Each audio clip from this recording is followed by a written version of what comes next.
Bismillahirrahmanirrahim. Assalamualaikum warahmatullahi wabarakatuh. Alhamdulillahilladzi nahmaduhu wa nasta'inuhu wa nastaghfiruh wa na'udzu billahi min shururi anfusina wa min sayyiati a'malina. Man yahdihillahu fala mudilla lahu wa man yudlilhu fala hadiya lahu. Asyhadu an la ilaha illallah wahdahu la syarika lahu wa asyhadu anna Muhammadan abduhu wa rasuluh la nabiyya wa la rasulahu ba'dah. Qala Allah ta'ala fi kitabil karim ba'da a'udzu billahi minasy syaithanir rajim. Bismillahirrahmanirrahim.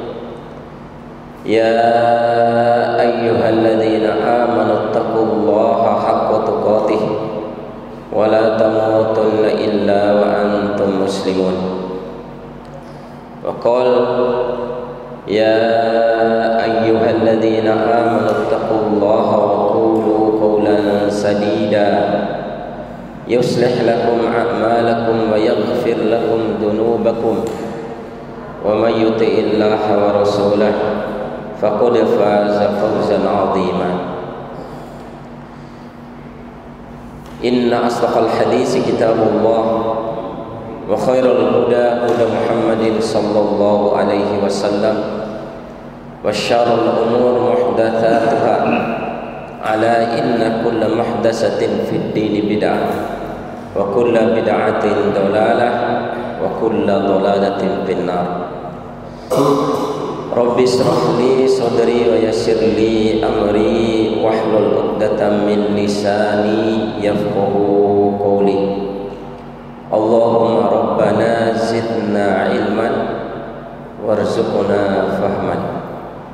Allahumma inna nas'aluka ilman nafi'an wa na'udzu bika min ilmin la yanfa'. Jemaah salat maghrib yang mudah-mudahan Allah rahmati, alhamdulillah,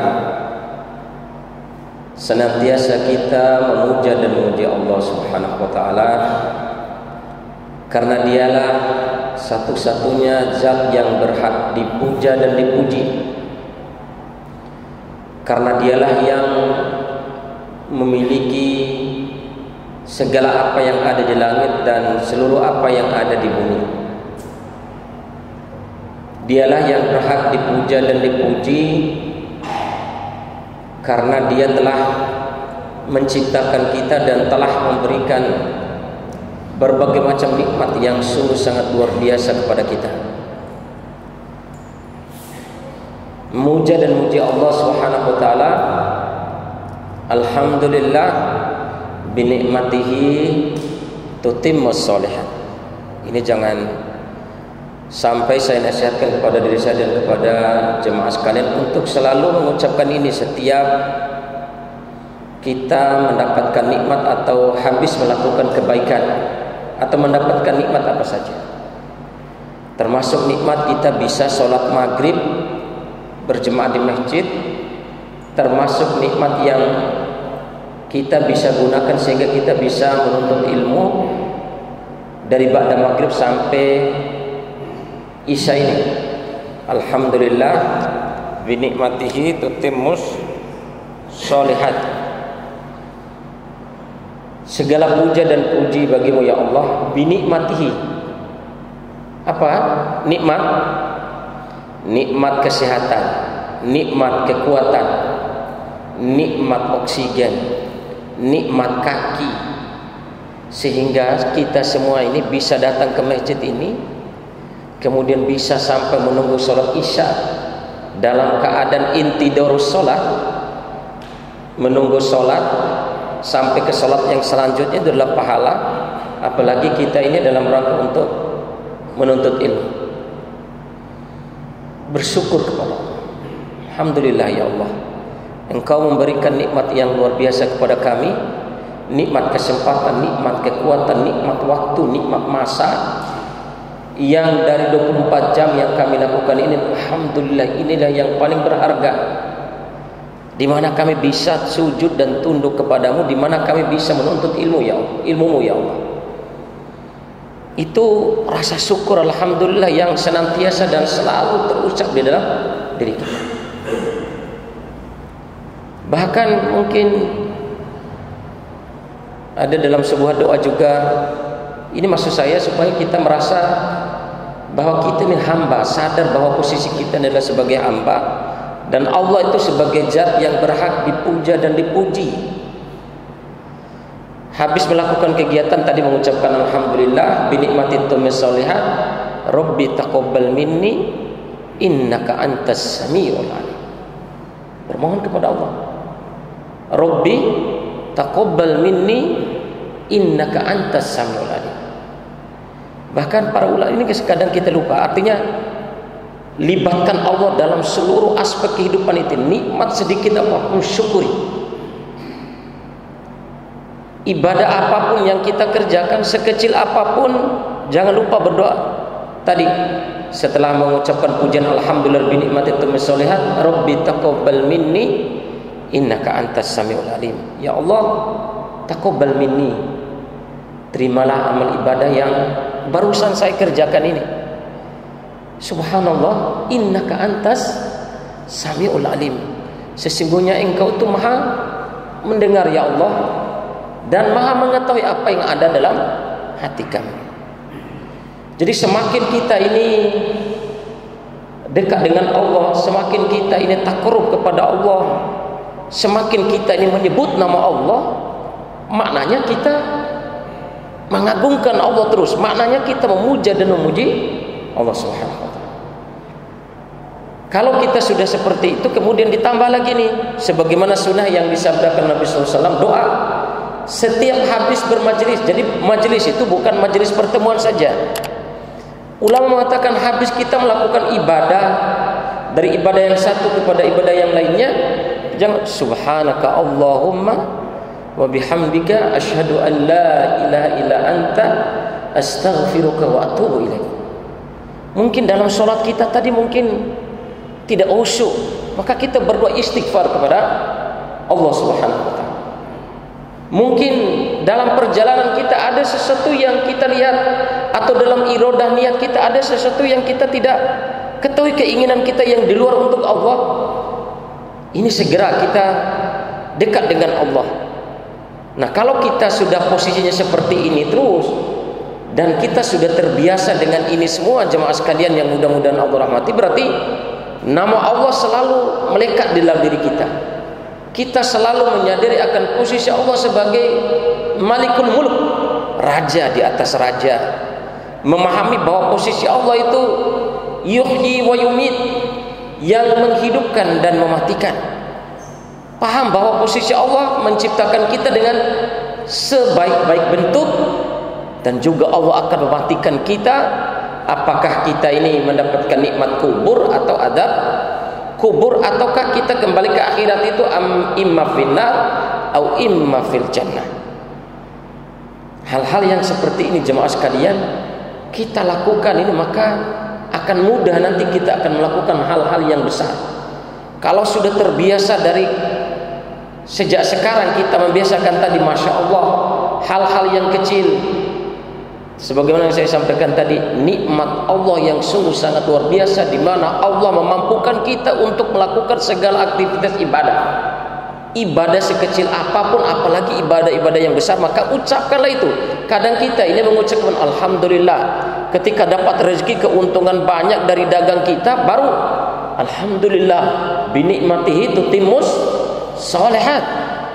Padahal ini doa, segala nikmat, terlebih nikmat yang berkaitan dengan akhirat. Allah mampukan kita untuk ikut taklim, Allah mampukan kita untuk ikut bermajlis, Allah mampukan kita untuk sholat, berjalan dari rumah menuju masjid. Alhamdulillah binikmatihi tutimmus sholihat.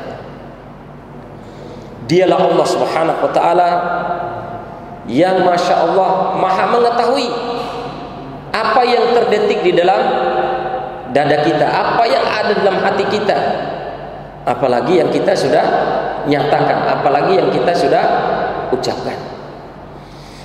Salawat dan taslim Mari kita sampaikan, kirimkan kepada Nabi kita Sayyiduna Muhammad sallallahu alaihi wasallam, pemimpin kita, petunjuk kita yang mengarahkan kita kepada jalan yang lurus, yang mengarahkan kita untuk mengikuti jalannya Allah Subhanahu wa taala, yang mengarahkan kita dan membimbing kita untuk menuju surganya Allah Subhanahu wa taala, yang besar perhatiannya kepada orang-orang mukmin, yang sangat kasihan kepada kita dan mendambakan umatnya ini untuk memasuki surganya Allah Subhanahu wa taala.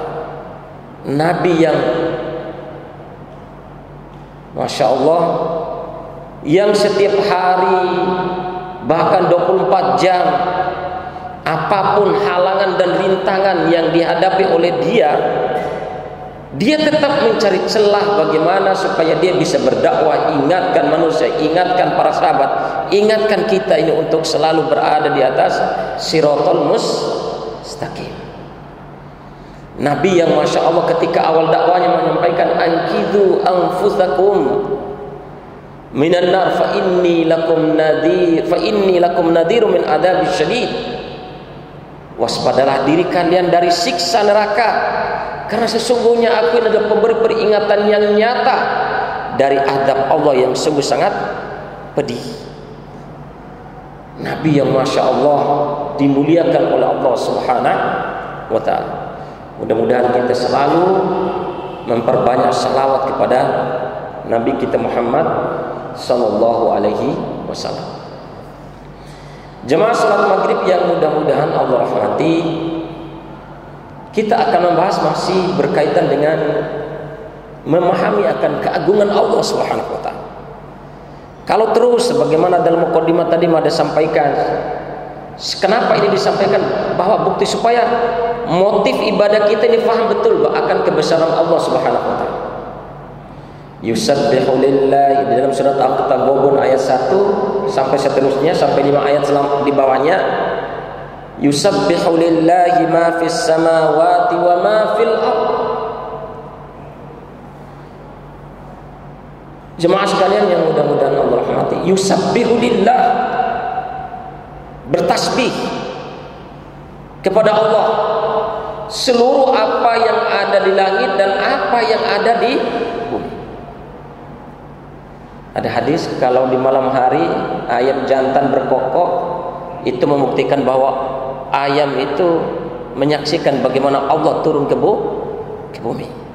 Tasbih, mereka bertasbih kepada Allah Subhanahu. Maknanya selain kita saja, seluruh apa yang ada di langit dan yang ada di bumi ini Masya Allah semua bertasbih kepada Allah, saking besar dan saking mulianya Allah Subhanahu wa ta'ala. Gunung yang besar, langit yang begitu luas, bumi yang begitu luas ini Allah ciptakan itu dalam sekejap. Tapi makhluk-makhluk ini, seluruh apa yang ada di langit dan apa yang ada di bumi ini, semuanya bertasbih kepada Allah. Kalau mungkin pernah dengar hadis yang disampaikan, Masya Allah, sungguh air laut itu dalam sehari meminta kepada Allah 3 kali. Dalam sehari meminta kepada Allah supaya bagaimana dia meluapkan dirinya karena tidak tahan melihat maksiat yang dilakukan oleh manusia.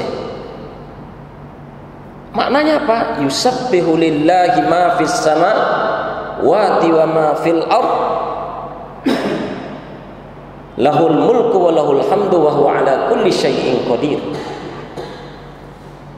Jemaah sekalian yang mudah-mudahan Allah rahmati, ini Masya Allah, seluruh apa yang ada di langit, apa yang ada di bumi, mereka faham betul posisi Allah. Allah Maha Agung, Allah yang telah menciptakan mereka, dan Allah pula yang akan membinasakan mereka. Bahwa kehidupan mereka ini semuanya tidak kekal. Ada kehidupan akhiratu khairu wa abqa. Sungguh kehidupan akhirat itu lebih baik dan lebih kekal. Maknanya kalau makhluk sebesar langit, seluas langit, kemudian seluas bumi ini beserta isinya, bertasbih kepada Allah, berarti mereka faham bahwa mereka adalah milik Allah, mereka diciptakan oleh Allah Subhanahu wa ta'ala. Maka jemaah sekalian, bagaimana dengan kita? Kenapa Allah berhak ditasbih? Kenapa Allah Subhanahu wa ta'ala ditasbih oleh seluruh makhluk yang ada di langit, yang ada di bumi ini? Kenapa? Lahul mulk wa lahul hamd. Karena dialah yang memiliki kerajaan. Sudah memiliki langit dan bumi, kenapa langit dan bumi beserta isinya bertasbih kepada Allah? Lahul mulk. Kalau dia yang memiliki kerajaan, langit dan bumi ini Allah. Di atas raja ada raja, di atas kaya ada yang lebih kaya, di atas langit ada lagi langit. Tapi dia atas itu semua hanya tinggal Allah Subhanahu. Makanya lahul mulk, dialah yang memiliki kerajaan. Walahul hamd, karena seluruh yang ada di langit, yang ada di bumi ini bertasbih. Kemudian dialah satu-satunya yang memiliki kerajaan yang merajai seluruh alam semesta ini. Ya, baik itu jin, baik itu iblis, baik itu para nabi, baik itu gunung, baik itu langit, baik itu bumi, baik itu lautan, dan apa saja yang lihat, yang kelihatan maupun yang tidak dilihat, semuanya di bawah kerajaan Allah Subhanahu wa ta'ala, di bawah kekuasaan Allah Subhanahu wa ta'ala. Maka karena Allah memiliki itu semua dan dialah raja yang merajai seluruh alam semesta ini, walahul hamd, maka dialah satu-satunya yang berhak kita harus puji. Hanya milik dia pujian. Kadang kita ini berlebihan memuji orang lain. Nah, bahkan penyakit ain itu adalah memuji orang. Wih, deluan itu ain. Maka ucapkanlah dengan menyebut Masya Allah, Subhanallah, pintar betul anak antum, luar biasa, Masya Allah, gantengnya wajah antum, ya. Disebutkan bisa Masya Allah atau Subhanallah, libatkan Allah, sehingga tidak termasuk ain apa yang kita ucapkan itu. Jemaah sekalian yang mudah-mudahan Allah rahmati, maka dia berhak pemilik pujian ini. Maka tadi kita jangan mengira bahwa pujian itu hanya zikir setelah sholat subhanallah alhamdulillah wa la ilaha illallah akbar, atau zikir la ilaha illallah wahdahu la syarikalah. Itu bagian di antaranya.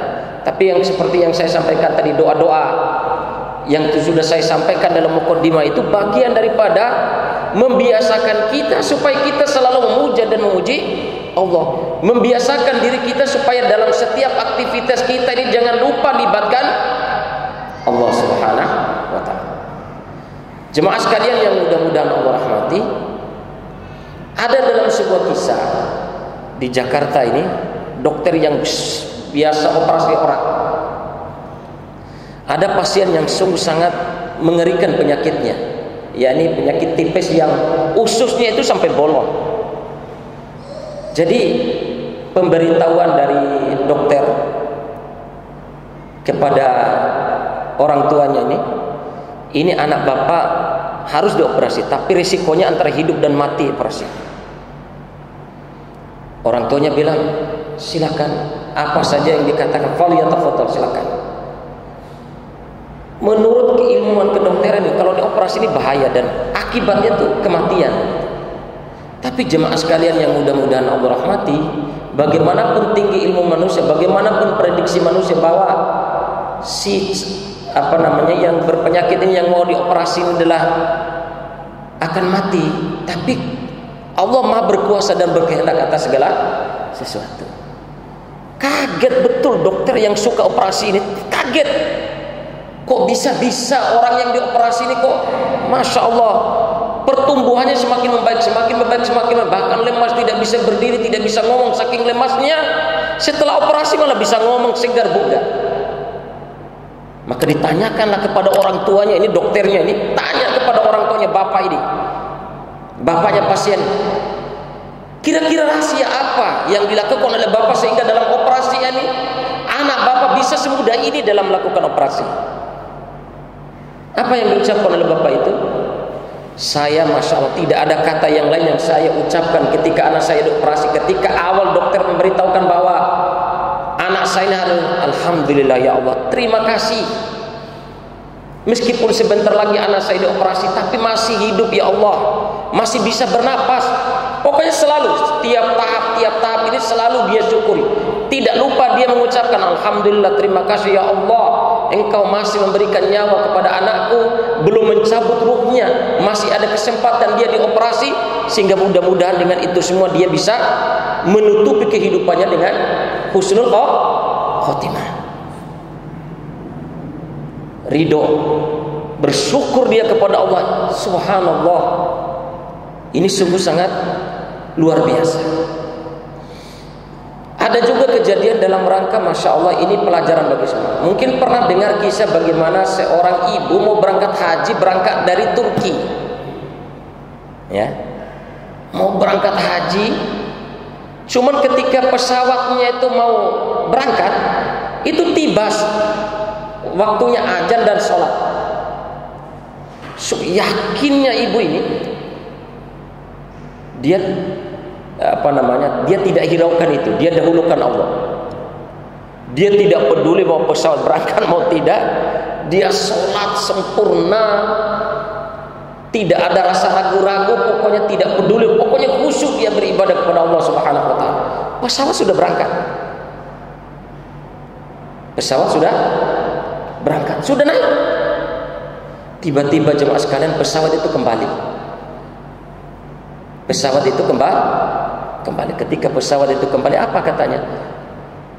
Di baling-baling pesawat itu ada burung yang masuk di baling-baling pesawat itu, sehingga pesawat itu mau tidak mau harus kembali dulu untuk memperbaiki itu. Apa sesuatu yang tidak mungkin kalau Allah mentakdirkan segala? Ini maksud saya jemaah sekalian. Jadi bukan motifnya ini juga dalam kita melakukan, bukan, tapi sekedar cerita bahwa inilah kalau kita ini khusyuk, ikhlas dalam berzikir dan selalu libatkan Allah dalam setiap aktivitas dan kegiatan kita, ya, sehingga dalam kehidupan kita ini Masya Allah benar-benar tadi yusabbihu lillahi ma fis samawati wa ma fil ard lahul mulku wa lahul hamd wa huwa ala kulli syai'in qadir, dan dia maha kuasa atas segala sesuatu, dan dia maha kuasa atas segala sesuatu, maha kuasa menghidupkan, mematikan, maha kuasa menjadikan engkau raja atau rakyat jelata, maha kuasa menjadikan kita ini ada yang kaya, ada yang miskin, maha kuasa menjadikan kita ini ada yang dimuliakan, ada yang dihinakan, maha kuasa menciptakan segala sesuatu kemudian dia hancurkan, kemudian dia musnahkan. Itu Allah maha kuasa, ya. Tidak ada sesuatu yang tidak mungkin bagi Allah Subhanahu wa taala. Nah, ini hal-hal seperti kapan timbulnya ini semua jemaah sekalian? Ketika semakin banyaknya kita belajar dan semakin banyaknya kita libatkan Allah dalam setiap kehidupan kita. Ya. Kadang kita ini nomor terakhirkan Allah. Kadang kita nomor duakan Allah. Mendekatlah kepada Allah, minta kepada Allah, mengeluhlah kepada Allah Subhanahu wa taala. Tadi wa huwa ala kulli syai'in qadir. Ayat yang keduanya Allah Subhanahu wa taala berfirman, huwallazi khalaqakum faminkum kafir wa minkum mu'min wallahu bima ta'maluna basir. Dalam menyikapi posisi Allah ini seluruh, padahal Allah sudah kabarkan dalam tafsir Imam Katsir itu urutan menyampaikannya. Ketika Allah Subhanahu wa taala memberitakan tentang keadaan dirinya, tentang kekuasaan dirinya, tentang kemahasombongannya, tentang keagungan Allah Subhanahu wa taala, tentang kemahakuasaan dirinya, bahwa aku ini yang memiliki langit dan bumi beserta isinya, akulah raja, akulah yang berhak dipuji oleh kalian, dan aku maha kuasa atas segala sesuatu. Maka sikap kita ini ayat keduanya, huwallazi khalaqakum, dialah Allah yang telah menciptakan kalian, faminkum kafir wa minkum mu'min. Maka dalam mensikapi Allah ini ada yang beriman, ada yang kafir, ada yang beriman, ada yang kafir. Mensikapi posisi Allah ini kedudukan Allah ini ada yang mukmin, ada yang percaya, ada yang kafir. Maka yang kita butuh ini jemaah sekalian, jemaah sholat maghrib yang yang mukmin ini. Karena berapa banyak orang dalam hadis sahih yang diriwayatkan Imam Bukhari dan Muslim, berapa banyak orang yang beramal soleh,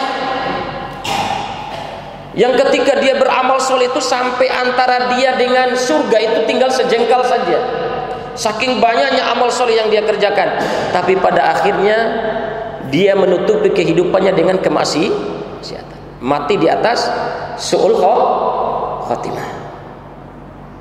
Masya Allah, orang Islam tumbuh, dia sebagai orang Islam ini beramal soleh sehingga antara amal soleh dia dengan surga itu tinggal sejengkal saja, tapi mati di atas su'ul khatimah. Atau berapa banyak orang yang amal keburukannya itu sehingga antara dia dengan neraka tinggal sejengkal, tapi dia mati di atas husnul khatimah. Masya Allah, bahagia betul ini. Atau berapa banyak orang yang lahir dari keturunan bukan sebagai orang Islam, tapi berkembang hidupnya sebagai orang kafir besarnya, tapi pada akhirnya mendapat hidayah, dia masuk Islam, mati di atas keimanan.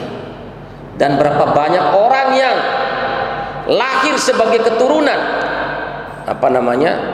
Islam, berkembang hidupnya di lingkungan Islam, lingkungan, tapi Masya Allah mati di atas kekafiran. Pertanyaan hadis ini memberikan gambaran kepada kita supaya alhamdulillah jemaah sekalian, selalu alhamdulillah ya Allah, terima kasih ya Allah, Engkau telah melahirkan kami dari keturunan sebagai orang tua kami yang Islam. Kemudian kami berkembang hidup kami sebagai di tengah-tengah lingkungan orang Islam, di tengah-tengah atau di dekat masjid yang banyak orang pergi ke masjid dan yang lainnya. Dan mudah-mudahan Allahumma inni as'aluka husnul khatimah. Berdoa, kita bermohon kepada Allah, mudah-mudahan kita ini dimatikan dalam keadaan husnul khatimah. Mensikapi posisi Allah ini, Masya Allah, ini yang harus kita jaga. Sikap sebagai orang mukmin, yakin dan pertahankan iman itu. Rawat iman ini, selalu rawat iman, selalu sucikan iman. Ketika kita merasa iman kita kurang, maka bumbuilah iman itu dengan istighfar, bumbulah iman itu dengan memaksakan diri untuk melakukan ketaatan, baik yang sunnah maupun yang wajib. Jemaah sekalian yang mudah-mudahan Allah rahmati, betul apa yang disabdakan sadaqallah wa sadaqa rasulul karim sallallahu alaihi wasallam.